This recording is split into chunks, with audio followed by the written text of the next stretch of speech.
ஒரு குட்டி ஸ்டோரி கேட்கலாமா? எனக்கு ஸ்டோரியில நம்ம ஹீரோ யார் தெரியுமா? White colour. நம்ம சைல்ட்ஹுட்ல இருந்தே ஒரு கலர் பாக்ஸ் ஓபன் பண்ண உடனே எல்லா கலர்ஸும் யூஸ் பண்ணுவோம். Red, blue, green, yellow, black எல்லாமே எக்ஸப்ட் ஒயிட். ஆல்மோஸ்ட் அதை டச்சே பண்ண மாட்டோம். ஏன்னா நார்மல் பேப்பர்ல அந்த கலர் தெரியாது. அந்த கலர்ல டிரா பண்ணாலும் ஒரு யூஸும் இல்லை.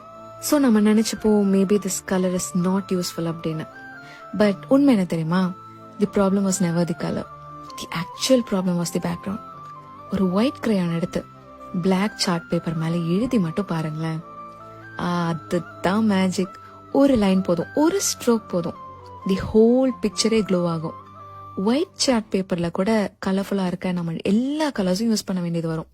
பட் பிளாக் சார்ட் பேப்பரை அழகுபடுத்த வேற எந்த கலருமே தேவையில்லை. ஜஸ்ட் ஒயிட் கலர் மட்டும் போதும், ஃபுல்லா கம்ப்ளீட் ஆயிடும். So what change? Not the கலர்ஸ்ல, அது இருந்த இடம். லைஃப்ல நம்ம கூட அப்படிதான். நம்ம பெஸ்டா ஒர்க் பண்ணுவோம், சைலண்டா ட்ரை பண்ணுவோம், பட் யாரும் நம்மள நோட்டீஸ் பண்ண மாட்டாங்க. அதுக்கு மீனிங் நம்ம கிட்ட டேலண்ட் இல்ல, we are not capable அப்படியா? No, it is just that we are standing in the wrong background, wrong place.